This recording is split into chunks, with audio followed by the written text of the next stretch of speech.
Hey guys, welcome to government jobs Gyan YouTube channel. Guys, आज की इस वीडियो में हम बात करेंगे RRB NTPC under graduate level के new recruitment notification online form apply process के बारे में। जी हाँ दोस्तों, रेलवे रिक्रूटमेंट बोर्ड ने यहाँ पर एनटीपीसी 12th लेवल के लिए रिक्रूटमेंट नोटिफिकेशन रिलीज कर दिया है। कैसे आप इस भर्ती में पार्टिसिपेट करने के लिए अपने फॉर्म अप्लाई कर सकते हो बिना कोई मिस्टेक किए हुए, इसकी पूरी जानकारी हम आपको स्टेप बाय स्टेप रजिस्ट्रेशन से लेकर प्रिंट तक इस वीडियो में देंगे। बस आपको इस वीडियो को स्किप के बिना शुरू से लेकर एंड तक देखना है। उसके बाद वीडियो पसंद आए तो इसे लाइक और शेयर कर दें। चैनल पर नए हो तो इसे सब्सक्राइब कर लें। साथ ही साथ आपको फॉर्म अप्लाई करते हुए जो जो भी प्रॉब्लम फेस हो रही है उन सभी का हल आपको इस वीडियो में मिल जाएगा।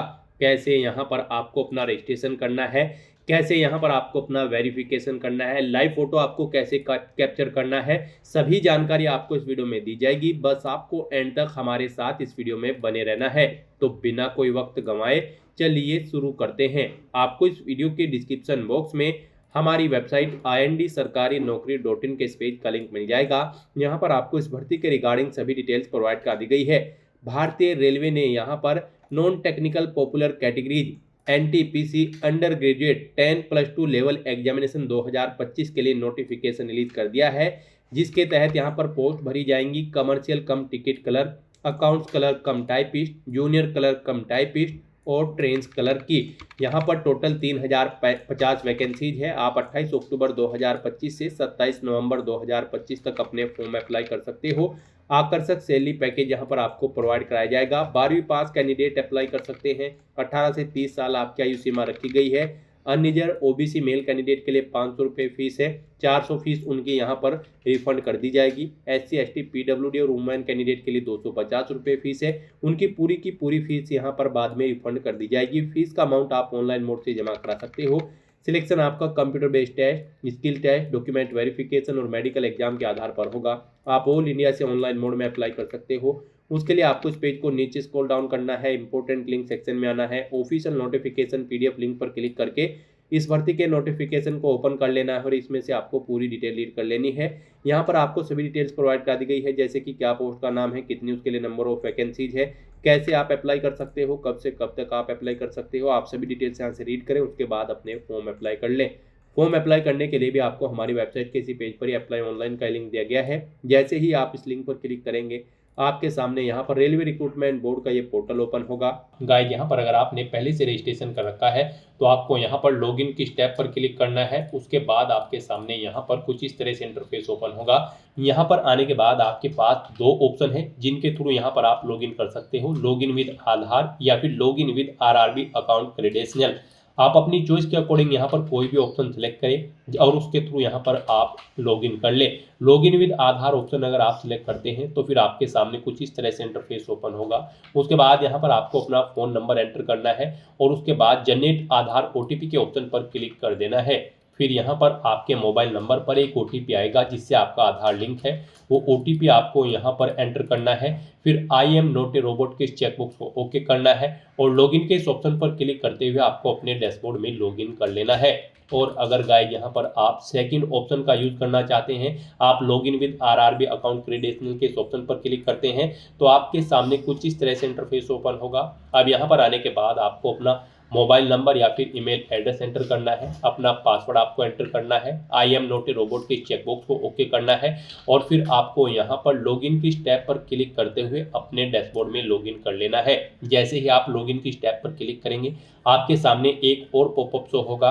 वहाँ पर आपको दो ऑप्शन दिए जाएंगे, आप OTP अपनी ईमेल पर चाहते हैं या फिर मोबाइल नंबर पर। आप किसी भी ऑप्शन का यूज करते हुए OTP मंगाएं और उसे वेरीफाई करते हुए आप अपने डैशबोर्ड में लॉगिन कर लें। और गाइस, यहाँ पर अगर आप आरआरबी की किसी भी भर्ती के लिए फर्स्ट टाइम अप्लाई करने जा रहे हो तो सबसे पहले यहाँ पर आपको अपना अकाउंट क्रिएट करना होगा।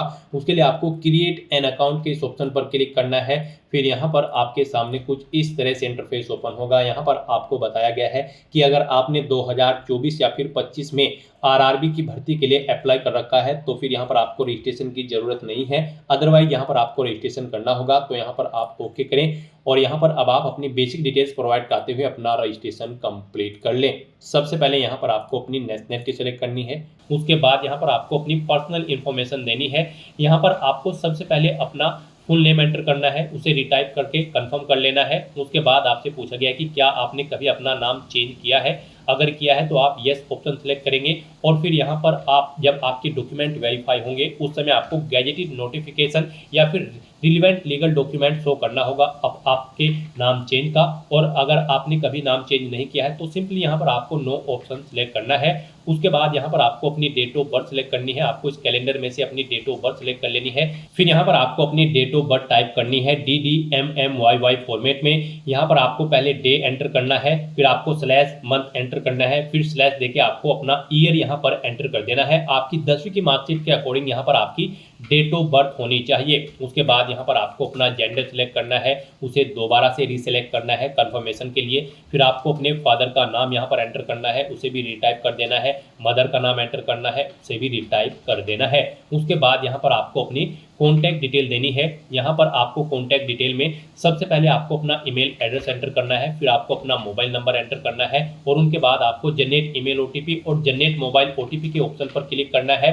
उसके बाद आपके ईमेल एड्रेस और मोबाइल नंबर पर 6 डिजिट के 2 ओटीपी आएंगे। वो ओटीपी आपको यहाँ पर एंटर करके अपना मोबाइल नंबर और ईमेल आईडी को वेरीफाई कर लेना है। उसके बाद गाइड यहाँ पर आपको अपना वेरिफिकेशन करना है। वेरिफिकेशन के लिए यहाँ पर आपके पास 3 ऑप्शन है। आप यहाँ पर डिजी लॉकर के थ्रू अपना वेरिफिकेशन कर सकते हैं, या फिर गाइड यहाँ पर आप आधार कार्ड के थ्रू अपना वेरिफिकेशन कर सकते हैं, या फिर आपके पास अगर आधार भी नहीं है तो उसके थ्रू भी आप यहाँ पर अपना वेरिफिकेशन कर सकते हैं अपने पैन नंबर की डिटेल प्रोवाइड कराते हुए। तो यहाँ पर हम आपको तीनों ऑप्शंस के बारे में बताएंगे 1 बाय 1 करके। तो यहाँ पर अगर आप ऑप्शन सेलेक्ट करते हैं वेरिफिकेशन थ्रू डिजी लॉकर, तो आपको यहाँ पर वेरिफिकेशन थ्रू डिजी लॉकर के इस ऑप्शन पर क्लिक करना है। फिर यहाँ पर आपको आई कंफर्म के चेकबॉक्स को ओके करना है और उसके बाद गाइज आपको वेरीफाई के इस ऑप्शन पर क्लिक कर देना है। नेक्स्ट आपके सामने डिजी लॉकर का इंटरफेस ओपन हो जाएगा। यहाँ पर आने के बाद गाइज आपको अपना आधार नंबर एंटर करना है, ये कैप्चा कोड आपको यहाँ पर एंटर करना है और उसके बाद फिर आपको नेक्स्ट के इस ऑप्शन पर क्लिक कर देना है। फिर आपके रजिस्टर्ड मोबाइल नंबर पर जिससे आपका आधार अटैच है यानी कि लिंक है उस पर एक ओटीपी आएगा, वो ओटीपी आपको यहाँ पर एंटर करना है और फिर आपको दोबारा से कंटिन्यू के इस ऑप्शन पर क्लिक कर देना है। नेक्स्ट यहाँ पर आपको अपना 6 डिजिट का डिजी लॉकर का सिक्योरिटी पिन एंटर करना है और अगर आप भूल चुके हो तो यहाँ पर आप फॉरगेट सिक्योरिटी पिन के ऑप्शन पर क्लिक करें और अपना सिक्योरिटी पिन यहाँ पर गेट कर ले। गाइड यहाँ पर अगर आपने रजिस्ट्रेशन कर रखा है तो आपको यहाँ पर अपना 6 डिजिट का डिजी लॉकर का सिक्योरिटी पिन एंटर करना है और अगर आपने रजिस्ट्रेशन नहीं कर रखा है तो आपको डिजी लॉकर की वेबसाइट को ओपन कर लेना है और वहां पर अपना अकाउंट आपको रजिस्टर कर लेना है, अकाउंट क्रिएट कर लेना है। इस तरह से अपना पिन यहाँ पर एंटर करने के बाद फिर आपको कंटिन्यू के ऑप्शन पर ही क्लिक करना है। नेक्स्ट आपके सामने आपका डिजी लॉकर अकाउंट कुछ इस तरह से शो होगा। अब यहाँ पर आने के बाद गाइड आपको अलाउ के इस ऑप्शन पर क्लिक करना है। इस तरह से यहाँ पर आपका डिजी लॉकर अकाउंट के थ्रू आपका वेरिफिकेशन कंप्लीट हो जाएगा और आपको आरआरबी के इसी इंटरफेस पर रिडायरेक्ट कर दिया जाएगा। नेक्स्ट ऑप्शन यहाँ पर वेरिफिकेशन का है आधार कार्ड के थ्रू। गाइज अगर यहाँ पर आप वेरिफिकेशन थ्रू आधार कार्ड ऑप्शन सेलेक्ट करते हैं तो फिर आपके सामने यहाँ पर कुछ इस तरह से इंटरफेस शो होगा। यहाँ पर आने के बाद आपको अपना आधार कार्ड नंबर एंटर करना है, उसके बाद आपको जनरेट आधार ओटीपी के ऑप्शन पर क्लिक करना है।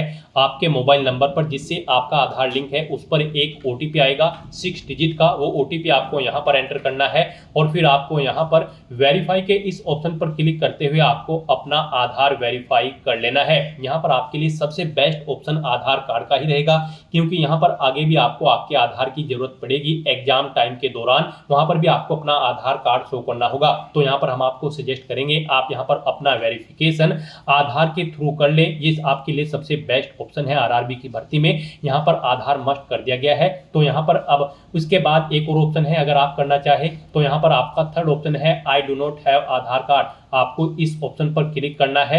उसके बाद गाइड आपके सामने कुछ ये पॉपअप शो होगा। यहाँ पर आपको दोबारा से I do not have Aadhaar card के ऑप्शन पर क्लिक करना है। उसके बाद यहाँ पर आपके सामने कुछ इस तरह से इंटरफेस शो होगा। आप यहाँ पर इस चेकबॉक्स को ओके करें। उसके बाद यहाँ पर आप अपनी कोई वैलिड प्रूफ आईडी सिलेक्ट करें। पैन कार्ड यहाँ पर केवल आपको ऑप्शन दिया गया है। उसके बाद यहाँ पर आपका जो नाम पैन पर आधारित है वो नाम यहाँ पर आप एंटर करें। अपनी डेट ऑफ बर्थ इस कैलेंडर में से सिलेक्ट करें। अपना पैन नंबर यहाँ पर आप एंटर करें। उसके बाद किस अथॉरिटी ने आपको इशू किया है उसका नाम आपको देना है। प्लेस ऑफ इशू यहाँ पर आपको देना है और उसके बाद फिर आपको प्रोसीड के ऑप्शन पर क्लिक करके इस थर्ड ऑप्शन के थ्रू भी आप अपना वेरिफिकेशन यहाँ पर कंप्लीट कर सकते हो। तो इनमें से आपको कोई भी ऑप्शन यूज करते हुए अपना वेरिफिकेशन कर लेना है, ये मस्ट है।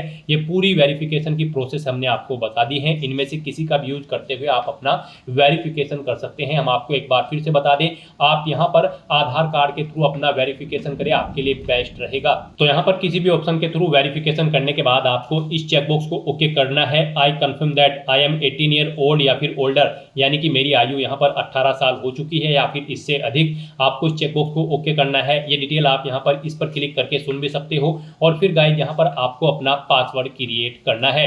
यहाँ पर आपका पासवर्ड अल्फा न्यूमेरिक फॉर्मेट में होना चाहिए। मींस आपके पासवर्ड में एक अपर केस कैरेक्टर, एक लोअर केस कैरेक्टर, एक इंटीजर नंबर और एक स्पेशल कैरेक्टर जैसे कि @ हैश या फिर डॉलर होना चाहिए। तो इस फॉर्मेट में आपको अपना पासवर्ड क्रिएट करना है। ये एग्जांपल हमने आपको दिखाया है। वही पासवर्ड आपको यहाँ पर कंफर्म पासवर्ड फील्ड में एंटर करना है।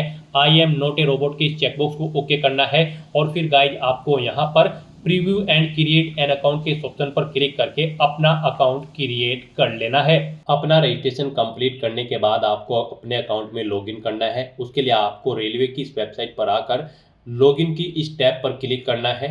उसके बाद आपके सामने यहाँ पर कुछ इस तरह से इंटरफेस ओपन होगा। अब यहाँ पर आप इनमें से किसी भी ऑप्शन का यूज करते हुए अपने अकाउंट में लॉगिन कर सकते हो।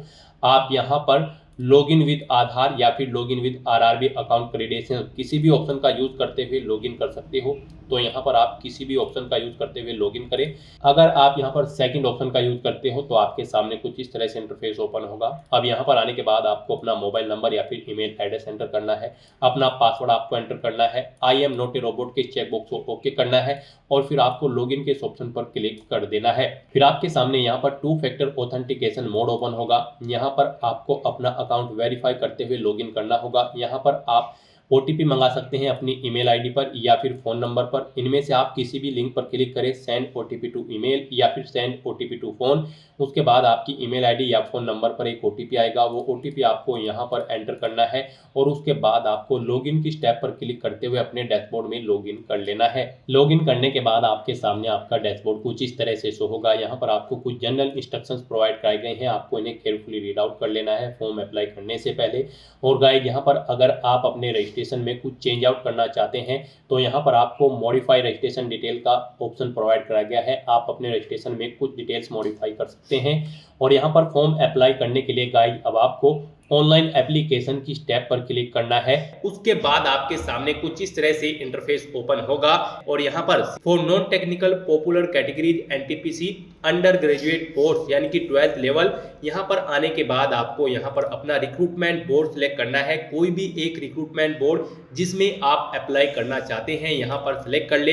इस चेक बॉक्स को ओके करें और फिर नेक्स्ट ऑप्शन पर क्लिक कर दें। फिर आपके सामने यहाँ पर कुछ इस तरह से इंटरफेस ओपन होगा। यहाँ पर आपकी कुछ डिटेल आपकी ऑटोमेटिकली फिर मिल जाएगी जो कि आपके रजिस्ट्रेशन से फेच कर ली गई है। अब यहाँ पर आपको अपना मैरिटल स्टेटस सेलेक्ट करना है, आप मैरिड हो या फिर अनमैरिड। अपना रिलीजन आपको सिलेक्ट कर लेना है, अपनी मातृभाषा आपको सिलेक्ट करनी है।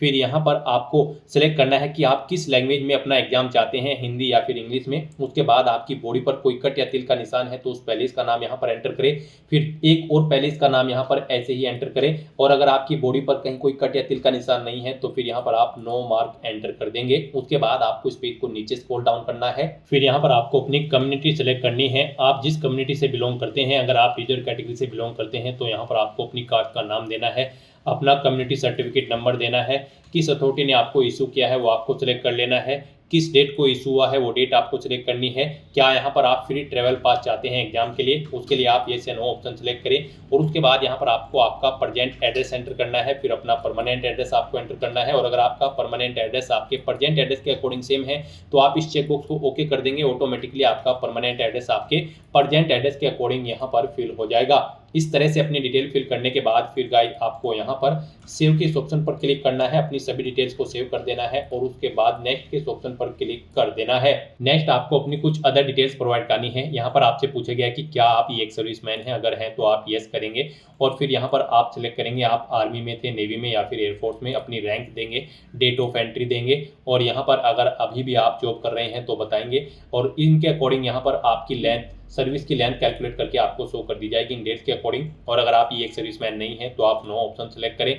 फिर आपसे पूछा गया कि क्या आप PWBD कैंडिडेट हैं, अगर हैं तो आप येस करेंगे। अपनी डिसेबिलिटी की कैटेगरी सेलेक्ट करेंगे, डिसेबिलिटी फिर सब डिसेबिलिटी आप सेलेक्ट करेंगे, परसेंटेज देंगे डिसेबिलिटी की कितनी परसेंटेज है, PWBD सर्टिफिकेट का नंबर देंगे, कब इशू हुआ है आपको सर्टिफिकेट वो डेट आप सेलेक्ट करेंगे, UDID नंबर यहाँ पर आप एंटर करेंगे। और अगर आप PWBD कैंडिडेट नहीं है तो आप यहाँ पर नो ऑप्शन सेलेक्ट करें। फिर आपको आगे की डिटेल नहीं देनी होगी। फिर आपसे पूछा गया कि क्या आप इकोनॉमिकली बैकवर्ड क्लास से बिलोंग करते हैं, अगर करते हैं तो यस करें, I understand and I agree के इस ऑप्शन पर क्लिक करें और फिर उसकी डिटेल दें। टाइप ऑफ डॉक्यूमेंट, किस तरह का आपके पास डॉक्यूमेंट है, EBC डिटेल देने के लिए, EBC सर्टिफिकेट है या फिर BPL कार्ड है या फिर इज्जत MST इशूड बाय रेलवे है, तो आप अपने अकॉर्डिंग ऑप्शन सेलेक्ट करें। किस अथॉरिटी ने इशू कराया है वो आप सेलेक्ट करें, सर्टिफिकेट नंबर दे, कब इशू हुआ है वो डेट आप सेलेक्ट कर लें अपनी EBC सर्टिफिकेट की। और अगर आप यहाँ पर EBC कैंडिडेट नहीं है, इकोनॉमिकली बैकवर्ड क्लास से नहीं है, तो आप सिंपली नो ऑप्शन सेलेक्ट करेंगे। फिर आगे की डिटेल आपको नहीं देनी होगी।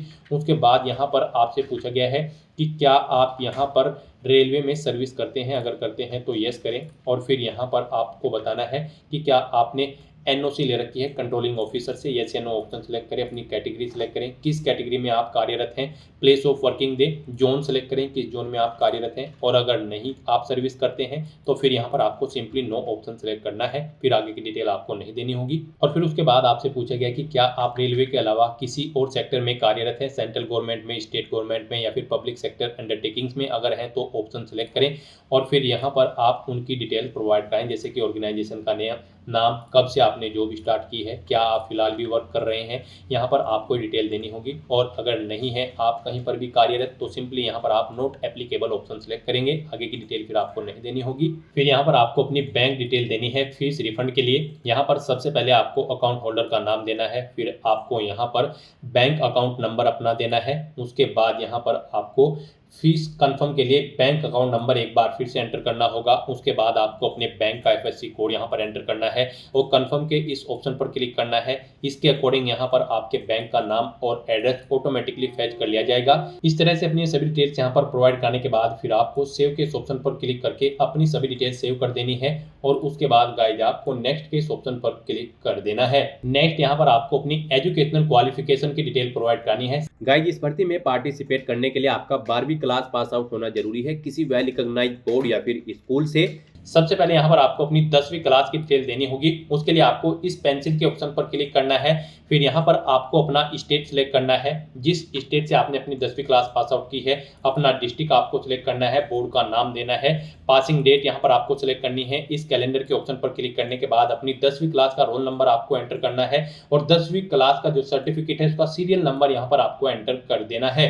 इस तरह से यहाँ पर आपको अपनी 10वीं क्लास की डिटेल प्रोवाइड कर देनी है। फिर आपको यहाँ पर अपडेट के इस ऑप्शन पर क्लिक करके अपनी डिटेल यहाँ पर ऐड कर देनी है। फिर यहाँ पर आपको अपनी 12वीं क्लास की डिटेल प्रोवाइड करनी है। उसके लिए यहाँ पर आपको सबसे पहले क्वालिफिकेशन की सेक्शन में आना है और यहाँ पर 12+2 स्टेज और इट्स इक्विवेलेंट ऑप्शन को सिलेक्ट करना है। उसके बाद यहाँ पर आपको अपनी 12वीं क्लास की डिटेल प्रोवाइड करनी है। सबसे पहले यहाँ पर आपको बताना है आपने किस डिसिप्लिन में की है, 12+2 स्टेज और इट्स इक्विवेलेंट। उसके बाद यहाँ पर आपको अपना स्टेट सिलेक्ट करना है, किस स्टेट से आपने अपनी 12वीं क्लास पास आउट की है। उसके बाद यहाँ पर आपको अपना डिस्ट्रिक्ट सिलेक्ट कर लेना है। नेक्स्ट यहाँ पर आपको अपना बोर्ड का नाम एंटर करना है, किस बोर्ड से आपने अपनी 12th क्लास पास आउट की है। फिर आपका रिजल्ट किस डेट को डिक्लेयर हुआ था वो डेट यहाँ पर आपको इस कैलेंडर में से सिलेक्ट कर लेनी है। फिर यहाँ पर आपसे पूछा गया है कि क्या आपको कंप्यूटर पर हिंदी और इंग्लिश की टाइपिंग आती है। अगर आती है तो यहाँ पर आपको येस ऑप्शन सिलेक्ट करना है, नहीं आती है तो यहाँ पर आपको नो ऑप्शन सिलेक्ट कर लेना है। उसके बाद यहाँ पर आपको अपनी 12th की परसेंटेज एंटर करनी है, कितने % मार्क्स आपने ऑब्टेन किए हैं। इस तरह से अपनी डिटेल फिल करने के बाद आपको अपनी 12वीं क्लास की जो मार्कशीट है या फिर आपका जो डॉक्यूमेंट है, सर्टिफिकेट है, उसे यहाँ पर आपको अपलोड करना है। उसके लिए आपको अपलोड डॉक्यूमेंट ऑप्शन पर क्लिक करना है। अपना डॉक्यूमेंट यहाँ पर आपको सिलेक्ट करना है। आपका डॉक्यूमेंट यहाँ पर PDF फॉर्मेट में होना चाहिए, 500 KB मैक्सिमम उसका साइज है। यहाँ पर आपको फाइल को सिलेक्ट करके उसे अपलोड कर देना है। इस तरह से अपनी डिटेल फिल करने के बाद और अपना डॉक्यूमेंट आपका 12वीं का सर्टिफिकेट अपलोड करने के बाद आपको ऐड ऑप्शन पर क्लिक करना है और अपनी 12th क्लास की डिटेल को ऐड कर देना है। और उसके बाद अगर आपने 12th के बाद आपके पास कोई ग्रेजुएट या फिर कोई पोस्ट ग्रेजुएट डिग्री है तो वो भी यहाँ पर आप ऐड कर सकते हो। सेम ऐसे ही यहाँ पर आपको अपनी बाकी की क्वालिफिकेशन भी ऐड कर देनी है। इस तरह से अपनी क्वालिफिकेशन की डिटेल ऐड करने के बाद आपको नेक्स्ट ऑप्शन पर क्लिक करना होगा।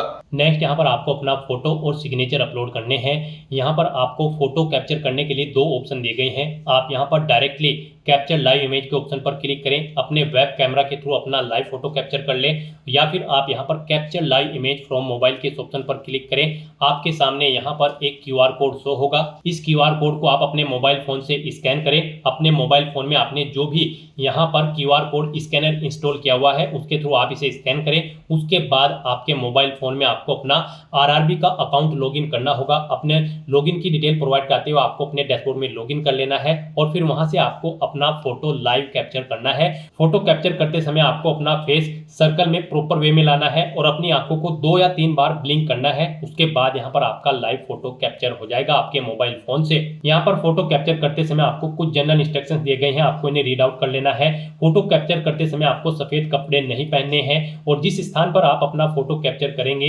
वहां पर प्रॉपर वे में लाइट होनी चाहिए और प्लेन बैकग्राउंड उस स्थान का होना चाहिए। और यहाँ पर आपको बिल्कुल सीधा कैमरे की तरफ देखना है और आपको यहाँ पर फोटो कैप्चर करते समय अपने सर पर कोई टोपी या फिर कैप नहीं पहननी है, ना आपको अपने चेहरे पर कोई मास्क लगाना है और ना ही आपको अपने आंखों पर कोई चश्मा यहाँ पर पहनना है। तो यहाँ पर आपको कुछ इन इंस्ट्रक्शंस को ध्यान में रखते हुए अपना लाइव फोटो कैप्चर कर लेना है। दोस्तों, मोबाइल से लाइव फोटो कैप्चर करने के लिए सबसे पहले आपको अपने फोन में QR code scanner application open करनी होगी। उसके बाद में आपको ये बार कोड यहाँ पर स्कैन कर लेना होगा। उसके बाद में आपको इस लिंक पर क्लिक करना होगा। उसके बाद यहाँ पर आने के बाद में आपको RRB अकाउंट के अंतर्गत अपने डैशबोर्ड में लॉगिन करना होगा। लॉगिन करने के लिए आप आधार से लॉगिन कर सकते हो या फिर RRB अकाउंट के थ्रू लॉगिन कर सकते हो। जैसे कि हम आपको RRB अकाउंट के थ्रू लॉगिन करके दिखा रहे हैं। सबसे पहले आपको यहाँ पर अपना ईमेल एड्रेस एंटर करना होगा, पासवर्ड आपको एंटर करना होगा और इस चेक बॉक्स को ओके करना होगा और यहाँ पर लॉगिन की स्टेप पर क्लिक करके अपने डैशबोर्ड में लॉगिन कर लेना होगा।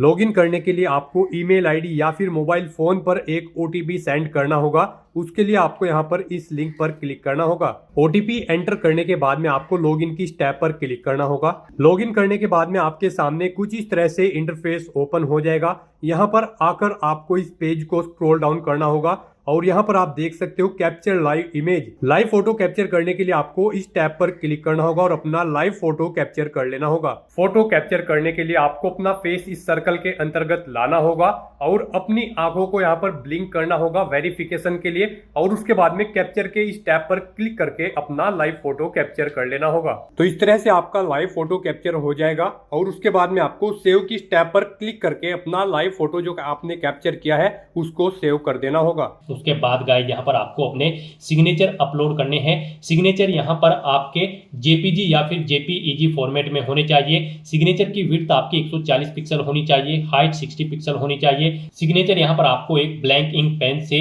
व्हाइट पेपर पर करने हैं। यहाँ पर आपको एक बॉक्स क्रिएट करना है जिसकी विड्थ 140 पिक्सल होनी चाहिए और हाइट उसकी 60 पिक्सल होनी चाहिए। उसमें आपको अपने सिग्नेचर यहाँ पर करके अपलोड करने हैं। साइज आपके सिग्नेचर की फाइल का 30 KB से 49 KB के बीच में होना चाहिए और अगर आप अपने सिग्नेचर का साइज कम या ज्यादा करना चाहते हैं तो आप गूगल पर जाएं, इमेज रिसाइज टाइप करें, मल्टीपल ऑनलाइन वेबसाइट ओपन होंगी, उनमें से कोई भी वेबसाइट ओपन करें, वहां पर आप अपने सिग्नेचर की फाइल को अपलोड करें और अपनी नीड के अकॉर्डिंग आप उसका साइज सेट करके फिर उसे वहां से डाउनलोड करके अपलोड कर दें। तो यहाँ पर आपको ब्राउज के ऑप्शन पर क्लिक करना है, फाइल को सिलेक्ट कर लेना है और अपने सिग्नेचर की फाइल को यहाँ पर अपलोड कर देना है। तो इस तरह से यहाँ पर आपका लाइव फोटो कैप्चर हो जाएगा और सिग्नेचर आपके अपलोड हो जाएंगे। उसके बाद आपको इस पेज को नीचे स्क्रॉल डाउन करना है और फिर गाइज आपको सेव के ऑप्शन पर क्लिक करके अपना फोटो सिग्नेचर यहाँ पर सेव कर देने हैं और उसके बाद फिर आपको नेक्स्ट के ऑप्शन पर क्लिक कर देना है। नेक्स्ट आपके सामने कुछ इस तरह से इंटरफेस ओपन होगा। आपने पीछे जो डिटेल प्रोवाइड कराई है आपकी एलिजिबिलिटी के अकॉर्डिंग यहाँ पर आपको सभी पोस्ट शो कर दी गई है जिन जिन पर अप्लाई करने के लिए आप एलिजिबल है, एप्लीकेबल है। अब आप जिस भी पोस्ट को प्रेफरेंस देना चाहते हैं उसके सामने आप प्लस के बटन पर क्लिक करें और इधर दूसरे इस कॉलम में उसे ऐड कर दे। जिस भी पोस्ट पर पर आप क्लिक करेंगे फर्स्ट टाइम तो वो फर्स्ट प्रेफरेंस पर ऐड होगी, और जिस पर आप सेकंड टाइम क्लिक करोगे तो यहाँ पर उसे सेकंड प्रेफरेंस दिया जाएगा। फिर आपको इस चेकबॉक्स को ओके करना है, डिक्लेरेशन सेक्शन में आना है, I have be declare that, इस चेकबॉक्स को ओके करना है, यहाँ पर अपना पहले ही एंटर करना है, और उसके बाद गाइज आपको यहाँ पर सेव के ऑप्शन पर क्लिक करके अपनी डिटेल सेव कर देनी है, और उसके बाद फिर आपको यहाँ पर प्रीव्यू एप्लीकेशन के ऑप्शन पर क्लिक कर देना है। फिर यहाँ पर आपको आपके एप्लीकेशन फॉर्म का पूरा प्रीव्यू शो कर दिया गया है। आपको सभी डिटेल्स केयरफुली चेकआउट करनी है, पेज को नीचे स्क्रॉल डाउन करना है, इस चेकबॉक्स को ओके करना है। कहीं पर कोई मिस्टेक है तो आप एडिट के ऑप्शन पर क्लिक करके एडिट कर सकते हैं, नहीं तो यहाँ पर बस गाइज अब आपको सबमिट के इस ऑप्शन पर क्लिक कर देना है। नेक्स्ट यहाँ पर आपको अपना फीस पेमेंट करना है। यहाँ पर आपको आपकी कैटेगरी के अकॉर्डिंग एप्लीकेशन फीस का अमाउंट शो कर दिया जाएगा। रिजर्व कैटेगरी कैंडिडेट के लिए यहाँ पर 250 रुपये फीस है, और अनरिजर्व कैटेगरी कैंडिडेट के लिए 500 रुपये फीस है।